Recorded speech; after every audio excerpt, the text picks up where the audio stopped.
ঊনবিংশতি অধ্যায় পৃথু মহারাজের শত অশ্বমেধ যজ্ঞ। শ্লোক 1।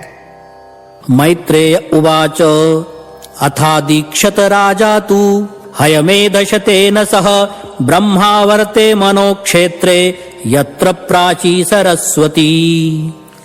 অনুবাদ: মহর্ষি মৈত্রেয় বললেন, হে প্রিয় বিদুর, স্বয়ংভুব মনুক্ষেত্র ব্রহ্মাবর্তে, যেখানে সরস্বতী নদী পূর্ব বাহিনী হয়ে প্রবাহিত হচ্ছে, সেখানে পৃথু মহারাজ শত অশ্বমেধ যজ্ঞ অনুষ্ঠানের জন্য দীক্ষিত হয়েছিলেন। শ্লোক 2। तदभिप्रेत्य भगवान् कर्मातिशयमात्मनः शतक्रतुर्नममृषे पृथोर्यज्ञ महोत्सवम्। অনুবাদ: মহাশক্তিশালী দেবরাজ ইন্দ্র যখন তা দেখলেন, তখন তিনি বিবেচনা করেছিলেন যে সকাম কর্ম অনুষ্ঠানে পৃথু মহারাজ তাকে অতিক্রম করবেন। তাই পৃথু মহারাজের সেই মহাযজ্ঞ অনুষ্ঠান তার কাছে অসহ্য হয়েছিল। তাৎপর্য: এই জড়জগতে যারা ইন্দ্রিয় সুখভোগ করতে আসে অথবা জড়া প্রকৃতির উপর আধিপত্য করতে আসে, তারা সকলেই পরস্পরের প্রতি মাৎসর্য পরায়ণ হয়। এই মাৎসর্য দেবরাজ ইন্দ্রের মধ্যেও দেখা যায়। শাস্ত্রে দেখা গেছে যে ইন্দ্র বেশ কয়েকবার অনেকের প্রতি মাৎসর্য পরায়ণ হয়েছেন। তিনি বিশেষ করে মহান সকাম কর্ম অনুষ্ঠান এবং যোগ অভ্যাস বা সিদ্ধির প্রতি মাৎসর্য পরায়ণ হন। তিনি তা সহ্য করতে পারেন না বলে সেগুলির অনুষ্ঠানে বিঘ্ন সৃষ্টি করার চেষ্টা করেন। ইন্দ্রের ভয়ে যে কেউ হয়তো মহান যজ্ঞ অনুষ্ঠান করে অথবা যোগ সিদ্ধি লাভ করে তার আসন দখল করে নেবে, তাই তিনি তার প্রতি মাৎসর্য পরায়ণ হন। যেহেতু জড়জগতে কেউই অন্যের উন্নতি সহ্য করতে পারে না, তাই এই জড়জগতে সকলেই মৎসর। শ্রীমদ্ ভাগবতের শুরুতেই বলা হয়েছে যে শ্রীমদ্ ভাগবত তাদের জন্য যারা নির্মৎসর, অর্থাৎ যারা মাৎসর্য রূপ কলুষ থেকে মুক্ত হতে পারেনি, তারা কৃষ্ণ ভক্তির মার্গে অগ্রসর হতে পারে না। কিন্তু কৃষ্ণ ভক্তির পথে একজন যদি অপরকে অতিক্রম করে যান, তাহলে ভক্তরা মনে করেন, আহা, এই ভক্তটি কত ভাগ্যবান যে তিনি কি সুন্দরভাবে ভক্তি মার্গে উন্নতি সাধন করছেন। এই প্রকার নির্মৎসতা বৈকুণ্ঠের বৈশিষ্ট্য, আর প্রতিদ্বন্দ্বীর প্রতি মাৎসর্য জড়জগতের বৈশিষ্ট্য। দেবতারা জড়জাগতিক স্তরে রয়েছেন, তাই তারা মাৎসর্য থেকে মুক্ত নন। শ্লোক 3। यत्र यज्ञपतिः साक्षात् भगवान् हरिरीश्वरः अन्वभूयत सर्वात्मा सर्वलोकगुरुप्रभुः। অনুবাদ: পরমেশ্বর ভগবান শ্রী বিষ্ণু সকলের হৃদয় পরমাত্মা রূপে বিরাজমান এবং তিনি সমস্ত গ্রহলোকের অধীশ্বর ও সমস্ত যজ্ঞের ভোক্তা। তিনি স্বয়ং পৃথু মহারাজের যজ্ঞে উপস্থিত ছিলেন। তাৎপর্য: এই শ্লোকে সাক্ষাৎ শব্দটি তাৎপর্যপূর্ণ। পৃথু মহারাজ ছিলেন ভগবান বিষ্ণুর সপ্তাবেশ অবতার। প্রকৃতপক্ষে পৃথু মহারাজ হচ্ছেন একজন জীব, কিন্তু তিনি ভগবান বিষ্ণু থেকে বিশেষ শক্তি প্রাপ্ত হয়েছিলেন। কিন্তু শ্রীবিষ্ণু হচ্ছেন সাক্ষাৎ ভগবান এবং তাই তিনি বিষ্ণু তত্ত্ব। পৃথু মহারাজ হচ্ছেন জীব তত্ত্ব। বিষ্ণু তত্ত্ব বলতে ভগবানকে বোঝায়, আর জীব তত্ত্ব হচ্ছে ভগবানের বিভিন্ন অংশ। ভগবানের বিভিন্ন অংশ জীব যখন বিশেষ শক্তি প্রাপ্ত হন, তখন তাকে বলা হয় সপ্তাবেশ অবতার। এখানে শ্রীবিষ্ণুকে হরিরীশ্বর বলে বর্ণনা করা হয়েছে। ভগবান এতই কৃপাময় যে তিনি তার ভক্তের সমস্ত কষ্ট দূর করে দেন, তাই তাকে বলা হয় হরি। তাকে ঈশ্বরও বলে বর্ণনা করা হয়েছে, কারণ তিনি তার ইচ্ছা অনুসারে সব কিছু করতে পারেন। তিনি হচ্ছেন পরম নিয়ন্তা। পরম ঈশ্বর পুরুষোত্তম হচ্ছেন ভগবান শ্রীকৃষ্ণ। তিনি ঈশ্বর রূপে বা পরম নিয়ন্তা রূপে তার শক্তি প্রদর্শন করেন। যেমন ভগবদ্গীতায় ৮ অধ্যায় ৬৬তম শ্লোকে তিনি তার ভক্তদের আশ্বাস দিয়েছেন, সর্বপ্রকার ধর্ম পরিত্যাগ করে কেবল আমার শরণাগত হও, তাহলে আমি তোমাকে তোমার সমস্ত পাপ থেকে মুক্ত করব, ভয় পেও না। ভক্ত যদি কেবল তার শরণাগত হন, তাহলে তিনি তৎক্ষণাৎ তাকে তার সমস্ত পাপ কর্মের ফল থেকে মুক্ত করতে পারেন। এখানে তাকে সর্বাত্মা বলে বর্ণনা করা হয়েছে, অর্থাৎ তিনি সকলের হৃদয়ে পরমাত্মা রূপে বিরাজমান এবং তাই তিনি সকলের পরম গুরু। আমরা যদি ভগবদ্গীতায় প্রদত্ত ভগবান শ্রীকৃষ্ণের শিক্ষা গ্রহণ করার সৌভাগ্য অর্জন করি, তাহলে আমাদের জীবন তৎক্ষণাৎ সার্থক হয়। মানব সমাজে শ্রীকৃষ্ণের থেকে ভালো উপদেশ আর কেউ দিতে পারে না। শ্লোক 4। अन्वितो ब्रह्म शर्वाभ्यां लोकपालैः सहानुगैः उपगीयमानो गन्धर्वैर्मुनिभिश्चाप्सरो गणैः। অনুবাদ: ভগবান বিষ্ণু যখন যজ্ঞস্থলে আবির্ভূত হয়েছিলেন, তখন ব্রহ্মা, শিব, লোকপালগণ এবং তাদের অনুচরেরাও তার সঙ্গে ছিলেন। যখন তিনি সেখানে আবির্ভূত হয়েছিলেন, তখন গন্ধর্ব, ঋষি এবং অপ্সরারা তার যশ কীর্তন করছিলেন। শ্লোক 5। सिद्धा विद्याधरा दैत्या दानवा गुह्यकादयः सुनन्दनन्द प्रमुखाः पार्षद प्रवरा हरेः। অনুবাদ: সিদ্ধ বিদ্যাধর, দৈত্য, দানব এবং যক্ষরাও ভগবানের সঙ্গে ছিলেন। তার সঙ্গে সুনন্দ, নন্দ আদি মুখ্য পার্শ্বদেরাও ছিলেন। শ্লোক 6। कपिलो नारदो दत्तो योगेशाः सनकादयः तमन्वीयुर्भागवता ये च तत्सेवनोत्सुकाः। অনুবাদ: সর্বদা ভগবানের সেবা করতে উৎসুক মহান ভক্তগণ এবং কপিল, নারদ, দত্তাত্রেয় প্রমুখ মহর্ষিগণ ও সনকাদি যোগেশ্বরগণ সকলেই ভগবান শ্রীবিষ্ণুর সঙ্গে সেই মহান যজ্ঞে যোগদান করেছিলেন। শ্লোক 7। यत्र धर्मदुधा भूमिः सर्वकामदुधा सति दौग्धिस्माभीप्सितानर्थान् यजमानस्य भारत। অনুবাদ: হে বিদুর, সেই মহাযজ্ঞে সমগ্র ভূমি কামধেনুর মতো হয়েছিল এবং সেই যজ্ঞ অনুষ্ঠানের ফলে সকলের দৈনন্দিন জীবনের সমস্ত আবশ্যকতাগুলি পূর্ণ হয়েছিল। তাৎপর্য: এই শ্লোকে ধর্মদুঘা শব্দটি তাৎপর্যপূর্ণ, যার অর্থ হচ্ছে কামধেনু। কামধেনুকে সুরভিও বলা হয়। সুরভি গাভী চিৎ জগতে বিরাজ করে, যে সম্বন্ধে ব্রহ্ম সংহিতায় বলা হয়েছে যে শ্রীকৃষ্ণ এই সুরভি গাভীদের পালন করেন। সুরভি রভি পালয়ন্তম। সুরভি গাভীকে যতবার ইচ্ছা দহন করা যায় এবং যত পরিমাণে ইচ্ছা দুধ পাওয়া যায়। নানা রকম আবশ্যকীয় পদার্থ উৎপাদনের জন্য দুধের প্রয়োজন, বিশেষ করে ঘি, যা যজ্ঞ অনুষ্ঠানের জন্য প্রয়োজন হয়। আমরা যদি শাস্ত্র নির্দেশিত যজ্ঞ অনুষ্ঠান না করি, তাহলে আমাদের জীবনের আবশ্যকতাগুলির সরবরাহ বন্ধ হয়ে যাবে। ভগবদ্গীতায় প্রতিপন্ন হয়েছে যে ব্রহ্মা যজ্ঞসহ মানুষদের সৃষ্টি করেছেন যাতে তারা যজ্ঞ অনুষ্ঠান করে। যজ্ঞ হচ্ছে পরমেশ্বর ভগবান শ্রীবিষ্ণু এবং যজ্ঞ অনুষ্ঠান মানে হচ্ছে পরমেশ্বর ভগবানের সন্তুষ্টি বিধানের জন্য কর্ম করা। এই যুগে বেদবিহিত যজ্ঞ অনুষ্ঠান করার জন্য যোগ্য ব্রাহ্মণ পাওয়া অত্যন্ত দুষ্কর। তাই শ্রীমদ্ ভাগবতে নির্দেশ দেওয়া হয়েছে যে পুরাকালে মহাযজ্ঞ অনুষ্ঠানের ফলে যে ফল লাভ হতো, যজ্ঞই সংকীর্তন প্রায়ই। সংকীর্তন যজ্ঞ অনুষ্ঠানের দ্বারা যজ্ঞ পুরুষ শ্রী চৈতন্য মহাপ্রভুর সন্তুষ্টি বিধান করার মাধ্যমে সেই ফল লাভ করা যায়। পৃথু মহারাজ এবং অন্যেরা মহান যজ্ঞ অনুষ্ঠান করার মাধ্যমে পৃথিবী থেকে জীবনের সমস্ত আবশ্যকতাগুলি প্রাপ্ত হয়েছিলেন। এখন আন্তর্জাতিক কৃষ্ণ ভাবনামৃত সংঘ এই সংকীর্তন যজ্ঞ শুরু করেছে।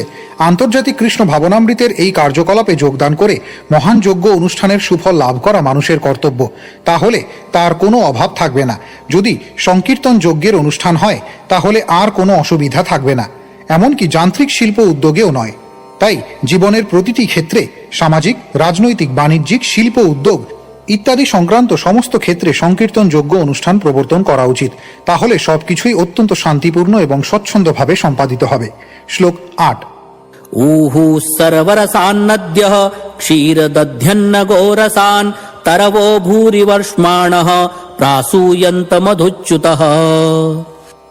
অনুবাদ: বহমান নদীসমূহ মধুর, কষায়, অম্ল ইত্যাদি সমস্ত রস বহন করেছিল এবং বিশাল বৃক্ষসমূহ প্রচুর পরিমাণে ফল ও মধু উৎপাদন করেছিল।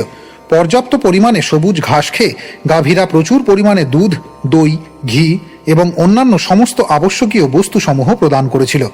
তাৎপর্য: নদীগুলি যদি দূষিত না হয় এবং তাদের নিজের গতিতে চলতে দেওয়া হয় অথবা কখনো কখনো ভূমি প্লাবিত করতে দেওয়া হয়, তাহলে ভূমি অত্যন্ত উর্বর হবে এবং সব রকম শাক সবজি, বৃক্ষ ও লতা উৎপাদন হবে। রস শব্দটির অর্থ হচ্ছে স্বাদ। প্রকৃতপক্ষে পৃথিবীতে সব কটি রস রয়েছে এবং জমিতে বীজ বপন করা মাত্রই আমাদের বিভিন্ন রস আস্বাদন করার বাসনা চরিতার্থ করার জন্য বৃক্ষরাজি অঙ্কুরিত হয়। যেমন ইক্ষু মধুর রস প্রদান করে এবং লেবু অম্ল রস প্রদান করে। তার ফলে আমাদের মধুর ও অম্ল রস আস্বাদনের বাসনা তৃপ্ত হয়। তেমনি আনারস আদি ফল রয়েছে। সেই সঙ্গে আবার আমাদের কটু স্বাদ আস্বাদনের তৃপ্তি সাধনের জন্য লঙ্কা রয়েছে। যদিও পৃথিবীর ভূমি এক, তবুও বিভিন্ন প্রকার বীজ থেকে বিভিন্ন প্রকার স্বাদের উদ্গম হয়। শ্রীকৃষ্ণ সেই সম্বন্ধে ভগবদ্গীতায় 7ম অধ্যায় 10ম শ্লোকে বলেছেন, বীজং মাং সর্বভূতানাম, আমি সমস্ত অস্তিত্বের আদি বীজ। তাই এখানে সমস্ত ব্যবস্থা রয়েছে, যে সম্বন্ধে ঈশোপনিষদে বলা হয়েছে পূর্ণম ইদম। জীবনের সমস্ত আবশ্যকতাগুলি পূর্ণ করার পরিপূর্ণ আয়োজন পরমেশ্বর ভগবান করে রেখেছেন। তাই মানুষের কর্তব্য হচ্ছে কিভাবে যোগ্য পুরুষ ভগবান শ্রীবিষ্ণুর সন্তুষ্টি বিধান করতে হয় সেই সম্বন্ধে শিক্ষা লাভ করা। প্রকৃতপক্ষে জীবের প্রধান কর্তব্য হচ্ছে ভগবানের সন্তুষ্টি বিধান করা, কারণ জীব ভগবানের বিভিন্ন অংশ। তাই জীব যাতে তার স্বরূপগত বৃত্তি অনুসারে তার কর্তব্য সম্পাদন করতে পারে তার সমস্ত ব্যবস্থা করা হয়েছে। তা না হলে সমস্ত জীবেরা দুঃখ কষ্ট ভোগ করবে। সেটি হচ্ছে প্রকৃতির নিয়ম। তরব ভুরি বর্ষ্মানঃ শব্দগুলি অত্যন্ত সুন্দরভাবে বর্ধিত বিশাল দেহযুক্ত বৃক্ষদের বোঝায়।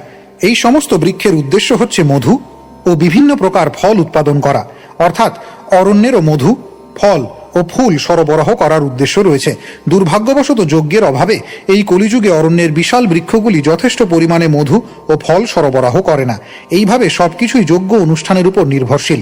এই যুগে যজ্ঞ অনুষ্ঠান করার সর্বশ্রেষ্ঠ পন্থা হচ্ছে সারা পৃথিবী জুড়ে সংকীর্তন আন্দোলন বিস্তার করা। শ্লোক 9। সিন্ধবো রত্ননিকরান গিরয়োন্নম চতুর্বিধম উপায়নমুপাজহ্রু সর্বে লোকা সপালকাঃ।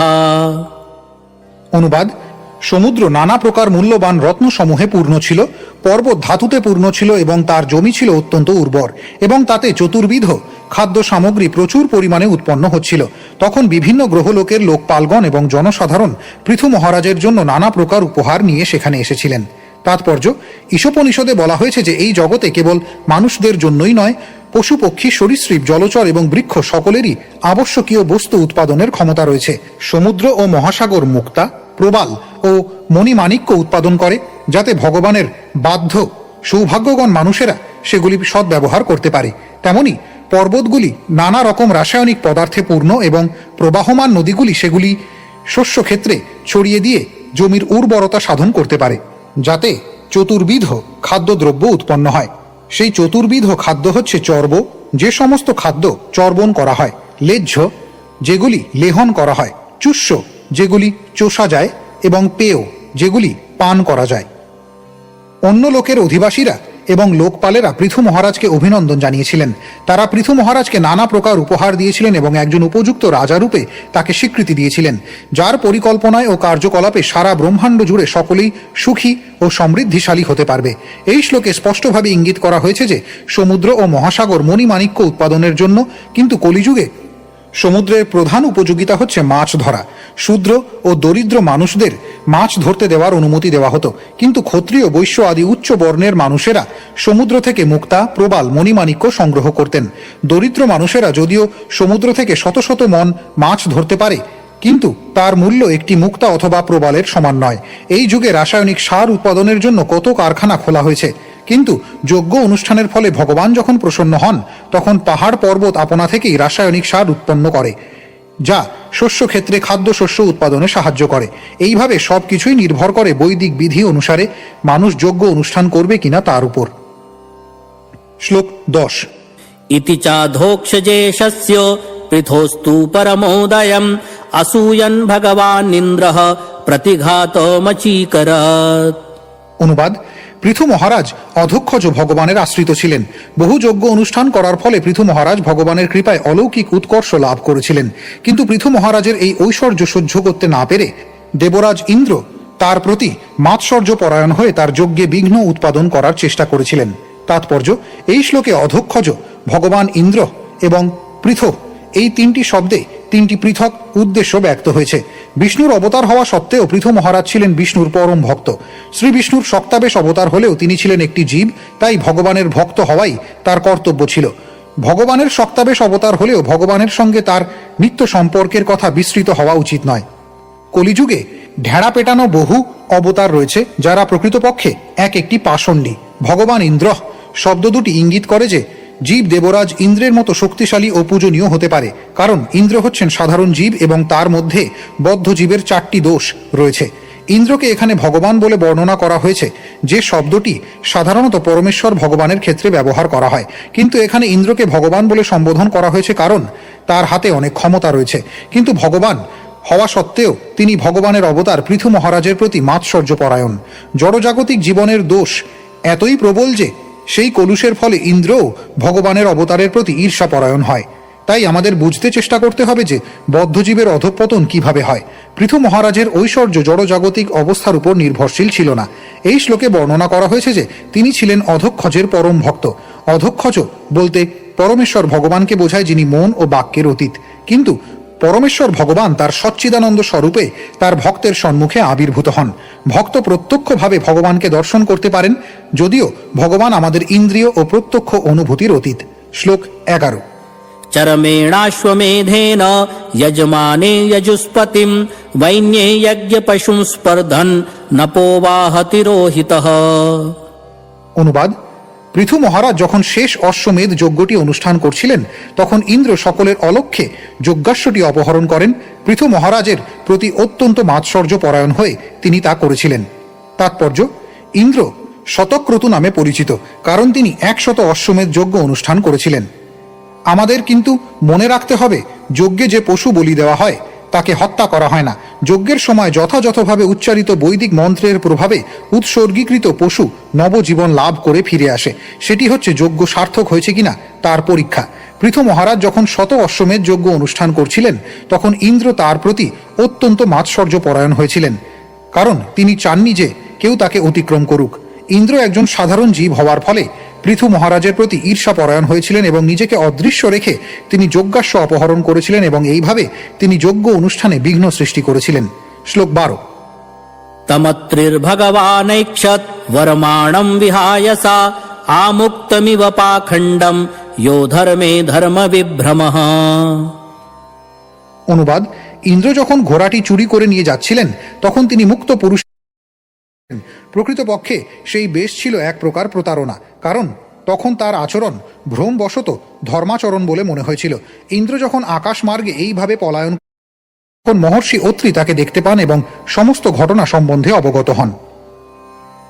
তাৎপর্য, এই শ্লোকে ব্যবহৃত পাখণ্ড শব্দটি কখনো পাষণ্ড বলে উচ্চারণ করা হয়। এই শব্দ দুটি সেই সমস্ত ব্যক্তিদের ইঙ্গিত করে যারা অত্যন্ত ধার্মিক হওয়ার অভিনয় করে, কিন্তু প্রকৃতপক্ষে তারা অত্যন্ত পাপী। ইন্দ্র অন্যদের প্রতারণা করার জন্য গৌরিক বসন ধারণ করেছিলেন।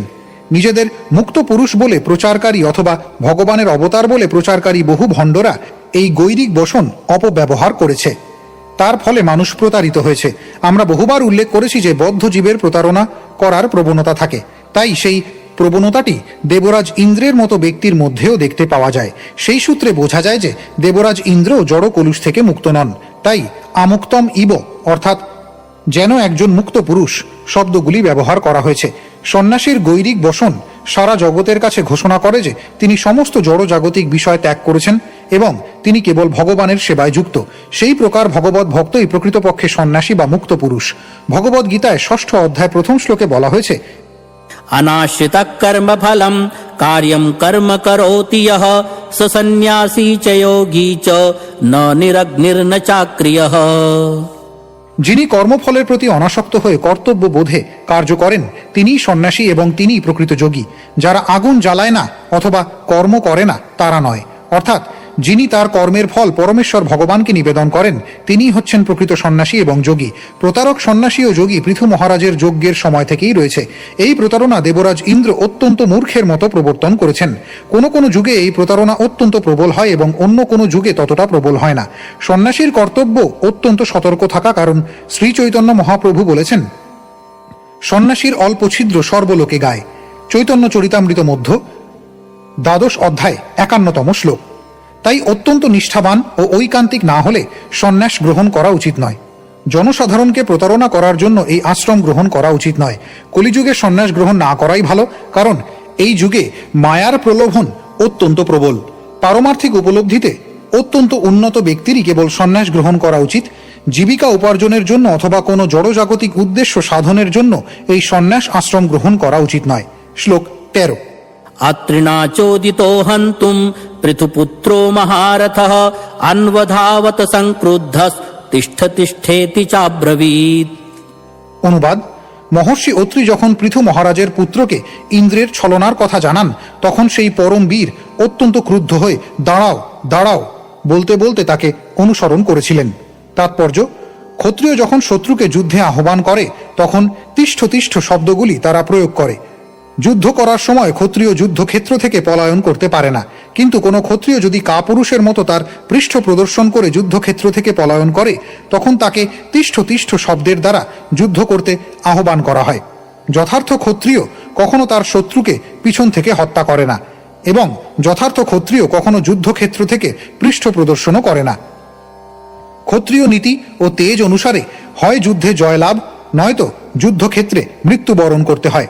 স্বর্গের রাজা হওয়ার ফলে ইন্দ্রের পদ যদিও অত্যন্ত উন্নত, তবুও যজ্ঞের অশ্ব অপহরণ করার ফলে তিনি অধঃপতিত হয়েছিলেন। তাই তিনি ক্ষত্রিয় নীতি অনুসরণ না করেই যুদ্ধক্ষেত্র থেকে পলায়ন করেছিলেন এবং পৃথু মহারাজের পুত্র তিষ্ঠ তিষ্ঠ বলে তাকে যুদ্ধ করতে আহ্বান করেছিলেন। শ্লোক 14। তম তাদৃশাকৃতিম বীক্ষ মেনে ধর্মম শরীরিণম জটিলম ভস্মনাচ্ছন্নম তস্मै বাণম ন মুঞ্চতি। অনুবাদ: ইন্দ্রকে জটাধারী ও ভস্মাচ্ছাদিত দেখে পৃথুর পুত্র তাকে একজন ধর্মাত্মা ও পবিত্র সন্ন্যাসী বলে মনে করেছিলেন এবং তাই তিনি তার প্রতি বাণ নিক্ষেপ করেননি। শ্লোক 15। वधान्निवृत्तं तं भूयो हन्तवेत्रिरचोदयात् जहि यज्ञहनं तात महेन्द्रं विबुधाधमम्। অনুবাদ: অত্রি যখন দেখলেন যে ইন্দ্রকে বিনাশ না করে মহারাজ পৃথুর পুত্র তার দ্বারা প্রতারিত হয়ে ফিরে এসেছেন, তখন অত্রি মুনি তাকে পুনরায় হত্যা করতে অনুপ্রাণিত করেছিলেন, কারণ তিনি মনে করেছিলেন যে পৃথু মহারাজের যজ্ঞে বিঘ্ন সৃষ্টি করার জন্য ইন্দ্র সমস্ত দেবতাদের মধ্যে নিকৃষ্টতম হয়ে গেছে। শ্লোক 16। एवं वैन्यसुतः प्रोक्तस्त्वरमाणं विहाय सा अन्वद्रवदभिक्रुद्धो रावणं गृध्रराडिव। অনুবাদ: সেই কথা শুনে বেন রাজার পৌত্র তৎক্ষণাৎ অত্যন্ত দ্রুত গতিতে আকাশ মার্গে পলায়নরত ইন্দ্রের পশ্চাৎ ধাবন করেছিলেন।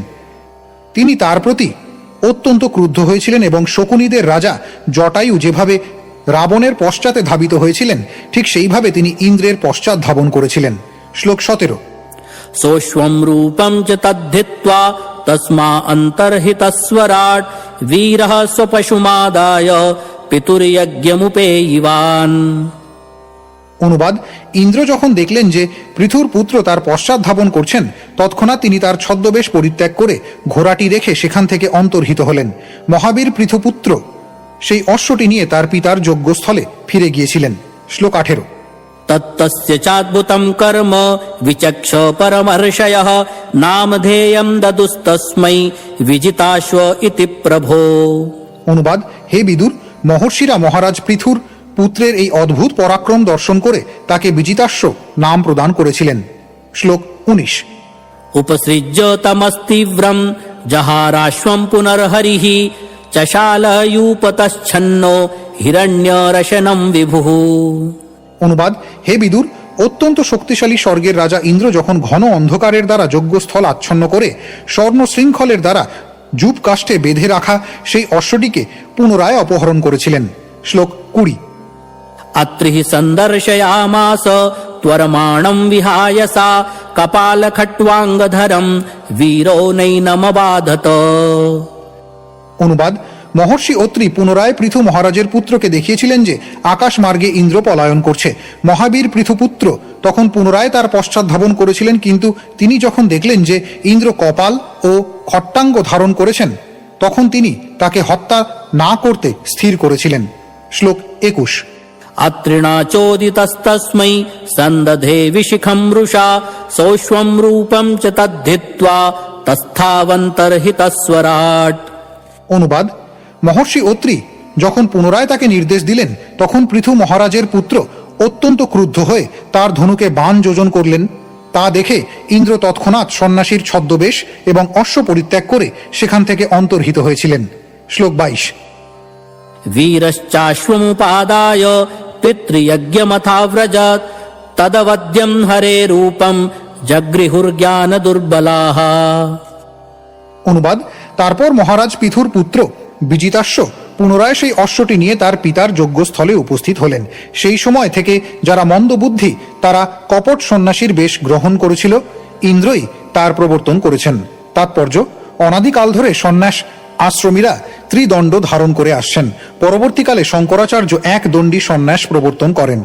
ত্রিদণ্ডী সন্ন্যাসী হচ্ছেন বৈষ্ণব সন্ন্যাসী এবং এক দণ্ডী সন্ন্যাসী হচ্ছে মায়াবাদী সন্ন্যাসী। অন্যান্য আরও অনেক প্রকার সন্ন্যাসী রয়েছে যাদের বৈদিক বিধিতে অনুমোদন করা হয়নি। পৃথু মহারাজের মহান পুত্র বিজিতাশ্বের আক্রমণ থেকে লুকাবার জন্য ইন্দ্র যে ছদ্মবেশ ধারণ করেছিল, তার ফলে এক প্রকার কপট সন্ন্যাসীর প্রবর্তন হয়েছে। সেই থেকে এখন নানা প্রকার কপট সন্ন্যাসী দেখা দিয়েছে। তাদের কেউ উলঙ্গ হয়ে থাকে এবং কেউ নরক পাল ও ত্রিশূল ধারণ করে। সাধারণত তাদের বলা হয় কাপালিক। এক অর্থহীন পরিস্থিতি থেকে সেগুলির প্রবর্তন হয়েছে। যারা মূর্খ তারাই এদের সন্ন্যাসী বলে মনে করে এবং এদের ভণ্ডামিকে ধর্ম আচরণ বলে মনে করে। এরা কখনোই পারমার্থিক পথ প্রদর্শক নয়। এখন কতকগুলি ধর্মীয় প্রতিষ্ঠানও যাদের বৈদিক অনুষ্ঠানের সঙ্গে কোনো রকম সম্পর্ক নেই, তারা এক প্রকার সন্ন্যাসী তৈরি করেছে, যারা পাপপূর্ণ কার্যকলাপে যুক্ত থাকে। যে সমস্ত পাপ কর্ম শাস্ত্রে নিষিদ্ধ হয়েছে সেগুলি হচ্ছে অবৈধ স্ত্রীসঙ্গ, আসব পান, আমিষ আহার এবং দুধ ক্রীড়া। এই সমস্ত তথাকথিত সন্ন্যাসীরা এই সব কটি পাপ কর্মে লিপ্ত হয়। তারা মাংস, মাছ, ডিম এবং প্রায় সব কিছুই খায়। কখনো কখনো তারা সুরাও পান করে এবং তাদের অজুহাত হচ্ছে যে মাছ, মাংস এবং মদ না খেলে মেরু প্রদেশের নিকটবর্তী ঠান্ডা দেশগুলিতে থাকা অসম্ভব। এই সমস্ত সন্ন্যাসীরা দরিদ্রদের সেবা করার নামে এই সকল পাপ কর্মের প্রচলন করে, যার ফলে নিরীহ পশুদের বধ করা হয় যাতে সেগুলির দ্বারা সেই সমস্ত সন্ন্যাসীদের উদর পূর্তি হতে পারে। পরবর্তী শ্লোকে এই সমস্ত সন্ন্যাসীদের পাখণ্ডী বলে বর্ণনা করা হয়েছে। বৈদিক শাস্ত্রে উল্লেখ করা হয়েছে যে যারা নারায়ণকে শিব অথবা ব্রহ্মার সমকক্ষ বলে মনে করে তারা হচ্ছে পাখণ্ডী, যে সম্বন্ধে পুরাণে বলা হয়েছে, यस्तु नारायणं देवं ब्रह्मा रुद्रादिदैवतैः समत्वेनैव वीक्षेत स पाषण्डी भवेत् ध्रुवम्। কলিযুগে পাখণ্ডীরা অত্যন্ত প্রাধান্য লাভ করে, কিন্তু শ্রীচৈতন্য মহাপ্রভু সংকীর্তন আন্দোলন প্রবর্তন করার মাধ্যমে এই সমস্ত পাখণ্ডীদের সংহার করার ব্যবস্থা করেছেন। যারা আন্তর্জাতিক কৃষ্ণ ভাবনামৃত সংঘ কর্তৃক প্রবর্তিত সংকীর্তন আন্দোলনের সুযোগ গ্রহণ করবেন, তারা এই সমস্ত পাখণ্ডীদের প্রভাব থেকে নিজেদের রক্ষা করতে পারবেন। শ্লোক 23। यानि रूपाणि जगृहे इन्द्रो हयजिहीर्षया तानि पापस्य खण्डानि लिङ्गं खण्डमिहोच्यते। অনুবাদ: যজ্ঞাশ্ব অপহরণের চেষ্টায় ইন্দ্র যে সমস্ত সন্ন্যাস বেশ ধারণ করেছিলেন সেগুলি নাস্তিক্য দর্শনের প্রতীক। তাৎপর্য: বৈদিক সভ্যতায় সন্ন্যাস আশ্রম হচ্ছে বর্ণাশ্রম ব্যবস্থার একটি মুখ্য অঙ্গ। আচার্য পরম্পরা অনুসারে সন্ন্যাস আশ্রম গ্রহণ করা উচিত, কিন্তু বর্তমানে অধিকাংশ তথাকথিত সন্ন্যাসীদেরই ভগবান সম্বন্ধে কোনো জ্ঞান নেই। এই প্রকার সন্ন্যাসের প্রবর্তন হয়েছে পৃথু মহারাজের প্রতি ইন্দ্রের ঈর্ষা থেকে, এবং ইন্দ্র যা প্রবর্তন করে গেছেন তা আবার এই কলি যুগে দেখা দিয়েছে। প্রকৃতপক্ষে এই যুগের কোনো সন্ন্যাসী প্রামাণিক নয়। বৈদিক ব্যবস্থায় কারোরই কোনো নতুন পন্থা প্রবর্তন করার অধিকার নেই। কেউ যদি ঈর্ষাবশত তা করে তাহলে তাকে বলা হয় পাষণ্ডী বা নাস্তিক।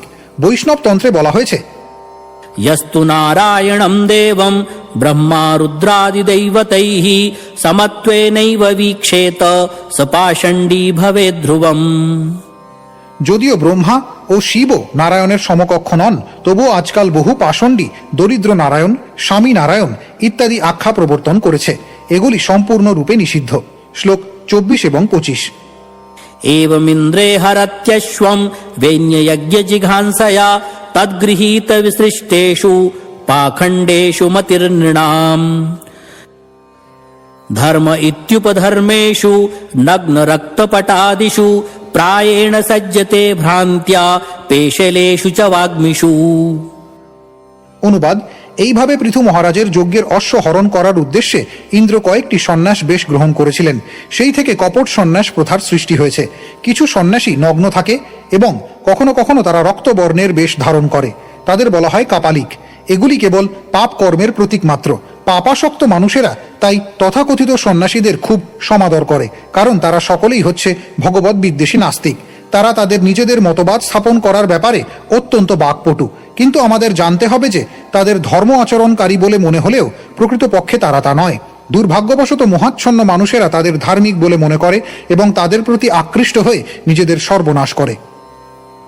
তাৎপর্য: শ্রীমদ্ ভাগবতে উল্লেখ করা হয়েছে যে কলিযুগের মানুষেরা অল্প আয়ু সম্পন্ন, পারমার্থিক জ্ঞানহীন এবং তাদের দুর্ভাগ্যের ফলে কপটতাকে ধর্ম বলে মনে করবে।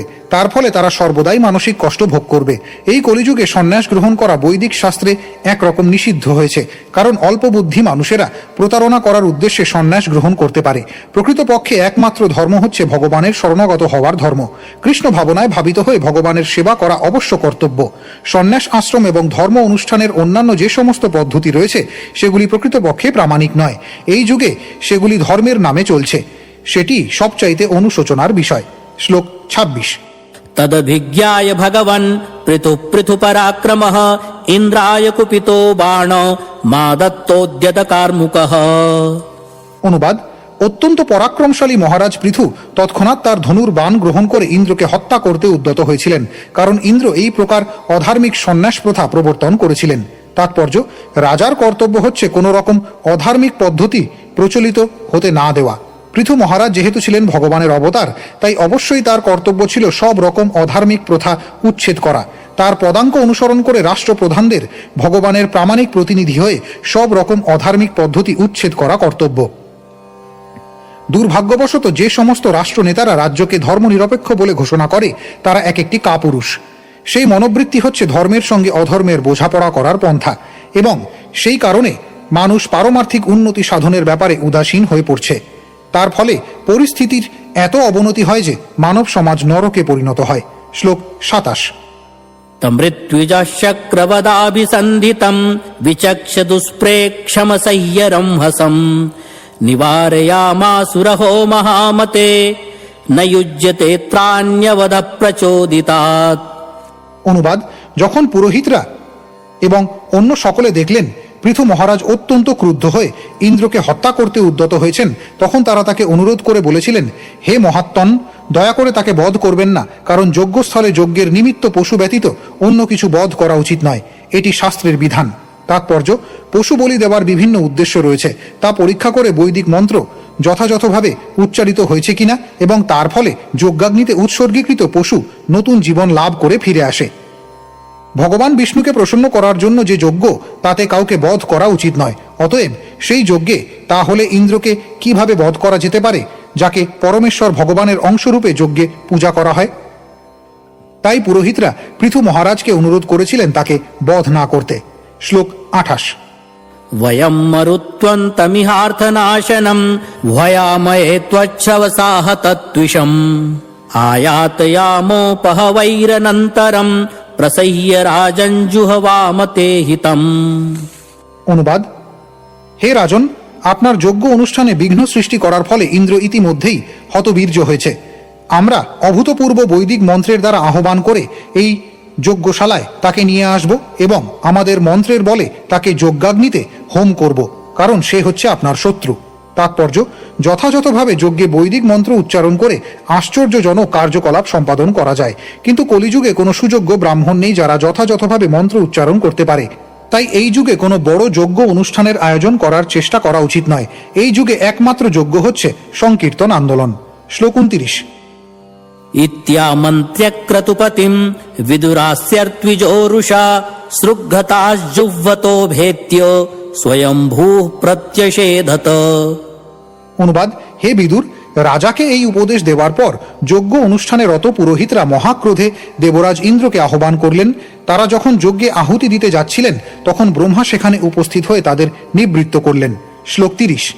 नवध्यो भवतामिन्द्रो यद्यज्ञो भगवत्तनुः यं जिघांसत यज्ञेन यस्येष्टास्तनवस्सुराः।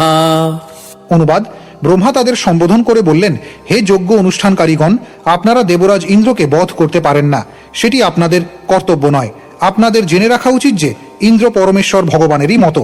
বাস্তবিক পক্ষে তিনি ভগবানের একজন শক্তাবেশ অবতার। এই যজ্ঞ অনুষ্ঠানের দ্বারা আপনারা সমস্ত দেবতাদের প্রসন্নতা বিধান করার চেষ্টা করছেন, কিন্তু আপনাদের জানা উচিত যে সমস্ত দেবতারা হচ্ছেন ইন্দ্রের অংশ। তাহলে এই মহান যজ্ঞে আপনারা কিভাবে তাকে বধ করতে পারেন? শ্লোক 31। तदिदं पश्यत महत् धर्मव्यतिकरं द्विजाः इन्द्रेणानुष्ठितं राज्ञः कर्मे तद्विजिघांसता। অনুবাদ: পৃথুর মহাযজ্ঞ অনুষ্ঠানে বিঘ্ন সৃষ্টি করার উদ্দেশ্যে দেবরাজ ইন্দ্র এমন কতকগুলি পন্থা অবলম্বন করেছেন যার ফলে ভবিষ্যতে ধর্মের সুনির্দিষ্ট পথ বিনষ্ট হবে। ভেবে দেখুন, আপনারা যদি তার আরও বিরোধিতা করেন তাহলে তিনি তার ক্ষমতার অপব্যবহার করে অন্য অনেক অধর্মের পদ্ধতি প্রবর্তন করবেন। শ্লোক 32। पृथुकीर्ते पृथोर्भूयात् तर्हि को न शतक्रतुः अलं ते क्रतुभिः स्विष्टैर्यद्भवान् मोक्षधर्मवेत्। অনুবাদ: ব্রহ্মা বললেন, অতএব বিপুল কীর্তি পৃথুর 99টি যজ্ঞই হোক। তারপর ব্রহ্মা পৃথু মহারাজের প্রতি বললেন, যেহেতু আপনি মোক্ষের মার্গ সম্বন্ধে পূর্ণরূপে অবগত, অতএব আপনার আর অধিক যজ্ঞ করার কি প্রয়োজন? তাৎপর্য: পৃথু মহারাজকে শত অশ্বমেধ যজ্ঞ অনুষ্ঠান থেকে নিবৃত্ত করার জন্য ব্রহ্মা নেমে এসেছিলেন। পৃথু মহারাজ শত অশ্বমেধ যজ্ঞ অনুষ্ঠান করতে বদ্ধপরিকর ছিলেন এবং ইন্দ্র সেই জন্য অত্যন্ত ঈর্ষাপরায়ণ হয়ে উঠেছিলেন, কারণ তিনি শত যজ্ঞের অনুষ্ঠাতা বা শতক্রতু নামে পরিচিত। জড়জগতে যেমন সকলেই তাদের প্রতিদ্বন্দ্বীদের প্রতি মাৎসর্য পরায়ণ, ইন্দ্র স্বর্গের দেবরাজ হওয়া সত্ত্বেও পৃথুর প্রতি সেভাবে মাৎসর্য পরায়ণ হয়েছিলেন এবং তার শততম যজ্ঞ অনুষ্ঠান বন্ধ করার চেষ্টা করেছিলেন। প্রকৃতপক্ষে সেটি ছিল একটি মস্ত বড় প্রতিযোগিতা এবং দেবরাজ ইন্দ্র তার ইন্দ্রিয় তৃপ্তি সাধনের জন্য পৃথুর যজ্ঞ বন্ধ করার উদ্দেশ্যে নানা রকম অধর্মের পন্থা সৃষ্টি করতে শুরু করেছিলেন। সেই অধর্মের প্রবর্তন বন্ধ করার জন্য ব্রহ্মা স্বয়ং সেই যজ্ঞস্থলে আবির্ভূত হয়েছিলেন। মহারাজ পৃথু ছিলেন ভগবানের এক মহান ভক্ত, তাই তার বৈদিক কর্মকাণ্ডের অনুষ্ঠান করার কোনো প্রয়োজন ছিল না। সেই প্রকার অনুষ্ঠানকে বলা হয় কর্ম, এবং চিন্ময় স্তরে অধিষ্ঠিত ভক্তদের সেই সমস্ত অনুষ্ঠানের কোনো প্রয়োজন হয় না। কিন্তু একজন আদর্শ রাজারূপে পৃথু মহারাজের কর্তব্য ছিল যজ্ঞ অনুষ্ঠান করা, তাই একটি আপোষ মীমাংসা করার প্রয়োজন ছিল। ব্রহ্মার আশীর্বাদে পৃথু মহারাজ ইন্দ্রের থেকেও অধিক যশস্বী হয়েছিলেন। এইভাবে ব্রহ্মার আশীর্বাদে পৃথু মহারাজের 100 যজ্ঞ অনুষ্ঠান করার সংকল্প পরোক্ষভাবে পূর্ণ হয়েছিল। শ্লোক 33। नैवात्मने महेन्द्राय रोषमाहर्तुमर्हसि उभावपि हि भद्रं ते उत्तमश्लोकविग्रहौ। অনুবাদ: ব্রহ্মা বললেন, আপনাদের উভয়েরই কল্যাণ হোক, কারণ আপনি এবং দেবরাজ ইন্দ্র উভয়ই পরমেশ্বর ভগবানের শক্তাবেশ অবতার। সুতরাং আপনি ইন্দ্র থেকে ভিন্ন নন, অতএব ইন্দ্রের প্রতি আপনার ক্রুদ্ধ হওয়া উচিত নয়। শ্লোক 34। मास्मिन् महाराज कृतास्म चिन्तां निशामयास्मद्वच आदृतात्मा यध्यायतो दैवहतं नु कर्तुं मनोतिरुष्टं विशते तमोन्धम्।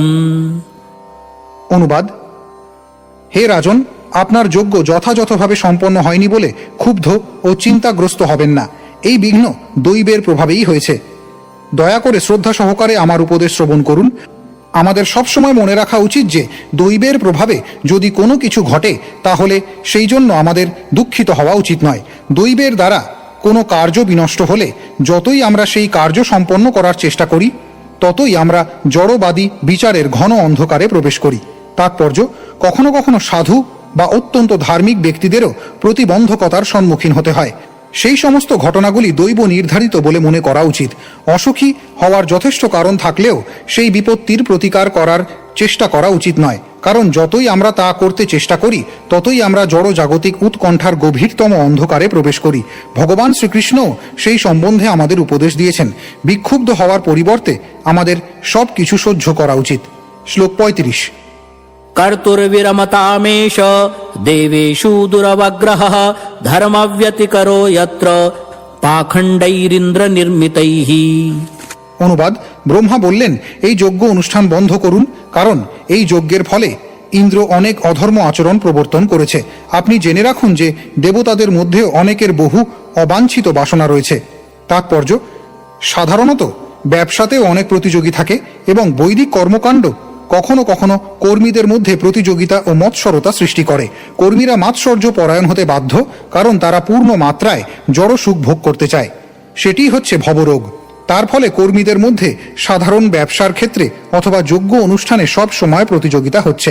ব্রহ্মা চেয়েছিলেন ইন্দ্র এবং পৃথু মহারাজের মধ্যে প্রতিযোগিতার সমাপ্তি হোক। যেহেতু পৃথু মহারাজ ছিলেন একজন মহান ভগবত ভক্ত ও ভগবানের অবতার, তাই ব্রহ্মা তাকে যজ্ঞ বন্ধ করতে অনুরোধ করেছিলেন, যাতে ইন্দ্র আর অধর্মের পন্থা প্রবর্তন না করে, যা দুষ্ট প্রকৃতির মানুষেরা সর্বদা অনুসরণ করে। শ্লোক 36। অনুবাদ: एभिरिन्द्रोपसंसृष्टैः पाखण्डैर्हारिभिर्जनं ह्रियमाणं विचक्ष्वैनं यस्ते यज्ञध्रुगश्वमूट्। দেখো, যজ্ঞাশ্ব চুরি করার ফলে দেবরাজ ইন্দ্র কিভাবে যজ্ঞের মাঝে এক বিঘ্ন সৃষ্টি করেছেন। তার প্রবর্তিত এই সমস্ত চিত্তাকর্ষক পাপকর্ম জনসাধারণকে অভিভূত করবে। তাৎপর্য: ভগবদ্ গীতায় 3য় অধ্যায় 21তম শ্লোকে উল্লেখ করা হয়েছে, यद्यदाचरति श्रेष्ठस्तत्तदेवतरो जनः स यत्प्रमाणं कुरुते लोकस्तदनुवर्तते। মহান ব্যক্তি যেভাবে আচরণ করেন সাধারণ মানুষ তার পদাঙ্ক অনুসরণ করে, এবং তিনি তার দৃষ্টান্তের দ্বারা যে আদর্শ সৃষ্টি করেন সারা জগৎ তা অনুসরণ করে। দেবরাজ ইন্দ্র তার ইন্দ্রিয় তৃপ্তি সাধনের জন্য পৃথু মহারাজের 100 অশ্বমেধ যজ্ঞ অনুষ্ঠানে তাকে পরাস্ত করতে চেয়েছিলেন। তার ফলে তিনি যজ্ঞাশ্ব অপহরণ করেন এবং বহু অধার্মিক ব্যক্তির মধ্যে সন্ন্যাসীর ছদ্মবেশে আত্মগোপন করেন। এই প্রকার কার্যকলাপ সাধারণ মানুষের কাছে আকর্ষণীয়, তাই সেগুলি অত্যন্ত ভয়ঙ্কর। ব্রহ্মা মনে করেছিলেন যে ইন্দ্রকে এই প্রকার অধার্মিক পন্থা আরও প্রবর্তন করতে না দিয়ে বরং যজ্ঞ বন্ধ করে দেওয়াই শ্রেয়স্কর। মানুষ যখন বৈদিক বিধি অনুসারে অনর্থক অসংখ্য পশু বধ করতে শুরু করেছিল, তখন বুদ্ধদেবও অনেকটা এই ধরনের পন্থা অবলম্বন করেছিলেন। বৈদিক যজ্ঞবিধির বিরোধিতা করে বুদ্ধদেব অহিংসার ধর্ম প্রবর্তন করেছিলেন। প্রকৃতপক্ষে যজ্ঞে উৎসর্গীকৃত পশু নতুন জীবন লাভ করে, কিন্তু সেই প্রকার ক্ষমতাবিহীন মানুষেরা যজ্ঞবিধির নামে অসহায় পশুদের অনর্থক হত্যা করছিল। তাই ভগবান বুদ্ধদেব সাময়িকভাবে বেদের প্রামাণিকতা অস্বীকার করেছিলেন। যে যজ্ঞ বিরুদ্ধ অবস্থার সৃষ্টি করে সেই প্রকার যজ্ঞ আচরণ করা মানুষের পক্ষে উচিত নয়, সেই যজ্ঞ বন্ধ করে দেওয়াই শ্রেয়স্কর। আমরা বারবার উল্লেখ করেছি যে কলিযুগে যোগ্য ব্রাহ্মণের অভাবে বৈদিক কর্মকাণ্ডের যোগ্য অনুষ্ঠান করা সম্ভব নয়। তাই শাস্ত্রে সংকীর্তন যোগ্য অনুষ্ঠানের নির্দেশ দেওয়া হয়েছে। এই সংকীর্তন যজ্ঞের দ্বারা শ্রী চৈতন্য মহাপ্রভুরূপী পরমেশ্বর ভগবান সন্তুষ্ট হবেন এবং পূজিত হবেন। যজ্ঞ অনুষ্ঠানের প্রকৃত উদ্দেশ্য হচ্ছে পরমেশ্বর ভগবান শ্রী বিষ্ণুর আরাধনা করা। শ্রী বিষ্ণু বা শ্রীকৃষ্ণই হচ্ছেন শ্রী চৈতন্য মহাপ্রভু। তাই যারা বুদ্ধিমান তাদের কর্তব্য হচ্ছে সংকীর্তন যজ্ঞ অনুষ্ঠানের দ্বারা তার সন্তুষ্টি বিধানের চেষ্টা করা। এই যুগে ভগবান বিষ্ণুর সন্তুষ্টি বিধানের এটিই হচ্ছে সবচাইতে সরল পন্থা।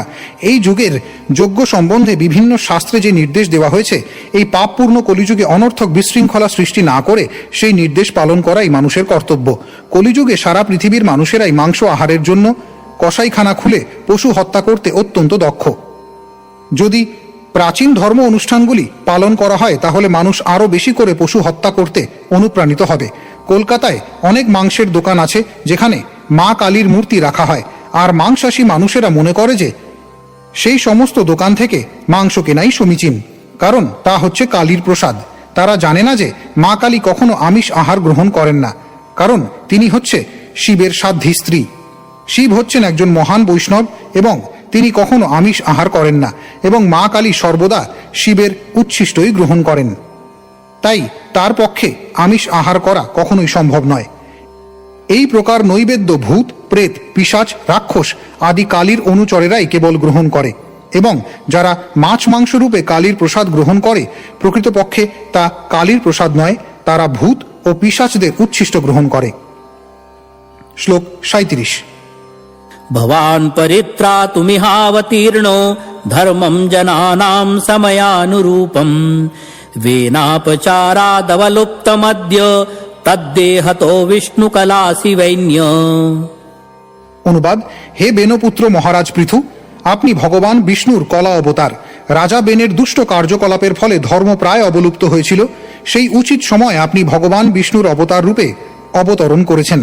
বাস্তবিক পক্ষে ধর্ম রক্ষা করার জন্য আপনি রাজা বেনের শরীর থেকে আবির্ভূত হয়েছেন।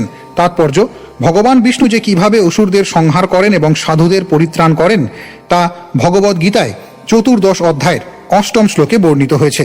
পরিত্রাণায় সাধুনাং বিনাশায় চ দুষ্কৃতাম ধর্ম সংস্থাপনার্থায় সম্ভবামি যুগে যুগে।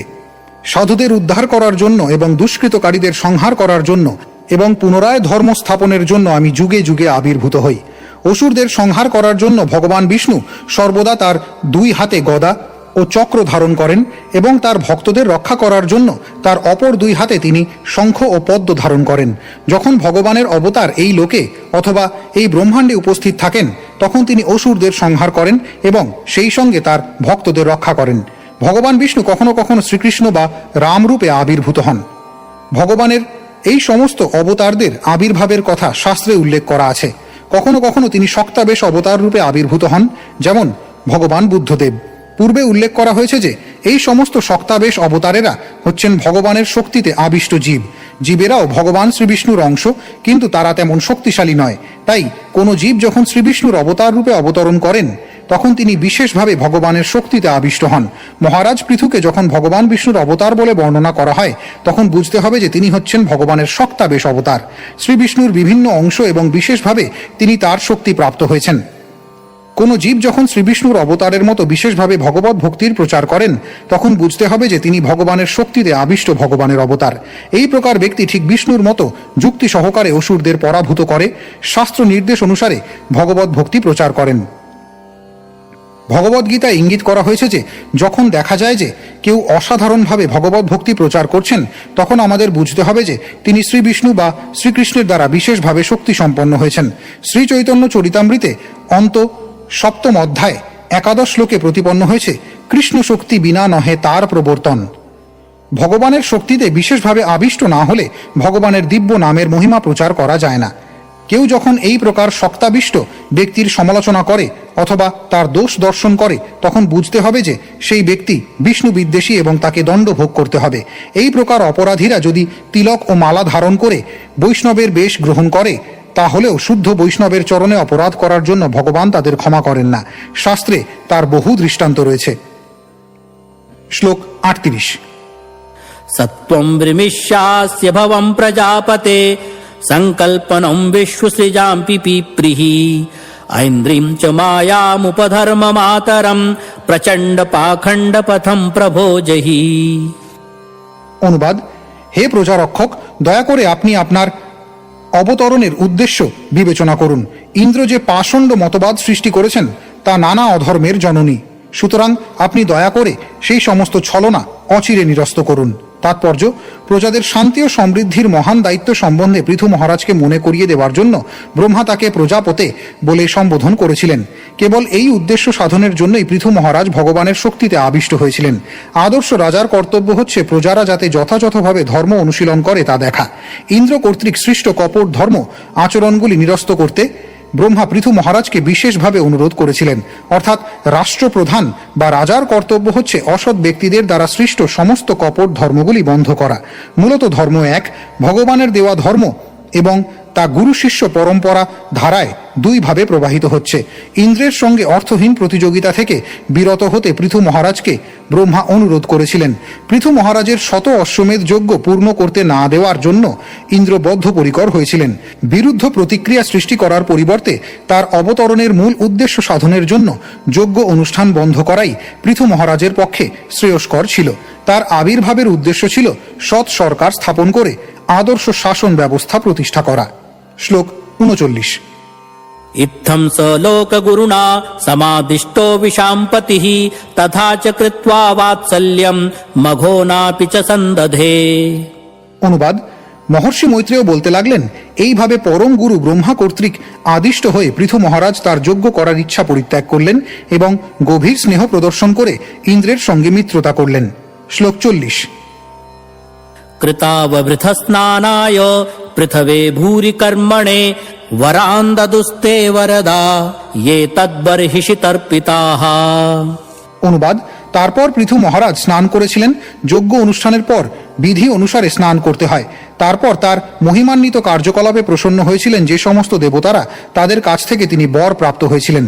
তাৎপর্য: যজ্ঞ মানে হচ্ছে ভগবান বিষ্ণু, কারণ সমস্ত যজ্ঞেরই অনুষ্ঠান হয় ভগবান শ্রী বিষ্ণুর প্রসন্নতা বিধানের জন্য। যেহেতু যজ্ঞ করার ফলে দেবতারা আপনা থেকেই অত্যন্ত প্রসন্ন হন, তাই তারা যজ্ঞকারীকে বর দান করেন। গাছের গোড়ায় জল দিলে যেমন গাছটির শাখা প্রশাখা, কাণ্ড, ফুল, পাতা সব কিছুই তৃপ্ত হয় এবং উদরকে খাদ্য দিলে যেমন দেহের সমস্ত অঙ্গ প্রত্যঙ্গগুলি সবল হয়, তেমনি কেউ যদি যজ্ঞ অনুষ্ঠানের দ্বারা কেবল ভগবান বিষ্ণুর সন্তুষ্টি বিধান করেন, তাহলে সমস্ত দেবতারাও আপনা থেকেই সন্তুষ্ট হয়ে যান। তখন দেবতারা সেই ভক্তকে নানা প্রকার বর দান করেন। শুদ্ধ ভক্ত তাই দেবতাদের কাছ থেকে কোনো রকম বর প্রার্থনা করেন না। তিনি কেবল পরমেশ্বর ভগবানেরই সেবা করেন, তাই দেবতাদের দ্বারা প্রদত্ত কোনো বস্তুর অভাব তার হয় না। শ্লোক 41। विप्रा सत्याशिषस्तुष्टाः श्रद्धया लब्धदक्षिणाः आशिषो युयुजुक्षत्त राधिराजाय सत्कृताः। অনুবাদ: গভীর শ্রদ্ধা সহকারে আদি রাজা পৃথু সেই যজ্ঞে উপস্থিত সমস্ত ব্রাহ্মণদের নানা প্রকার উপহার প্রদান করেছিলেন। সেই ব্রাহ্মণেরা অত্যন্ত প্রসন্ন হয়ে রাজাকে তাদের আন্তরিক আশীর্বাদ প্রদান করেছিলেন। শ্লোক 42। त्वया हूता महाबाहो सर्व एव समागताः पूजिता दानमानाभ्याम पितृदेवर्षि मानवाः। অনুবাদ: সমস্ত মহর্ষি ও ব্রাহ্মণেরা বললেন, হে শক্তিশালী রাজা, আপনার নিমন্ত্রণে সর্বশ্রেণীর জীবেরা এই সভায় যোগদান করেছেন। তারা পিতৃলোক ও স্বর্গলোক থেকে এসেছেন এবং মহর্ষিগণ ও সাধারণ মানুষেরাও এই সভায় যোগদান করেছেন। এখন তারা সকলেই আপনার ব্যবহারে এবং আপনার দানে অত্যন্ত সন্তুষ্ট হয়েছেন। ইতি শ্রীমদ্ ভাগবতের চতুর্থ স্কন্ধের পৃথু মহারাজের শত অশ্বমেধ যজ্ঞ নামক 49 অধ্যায়ের ভক্তি বেদান্ত তাৎপর্য।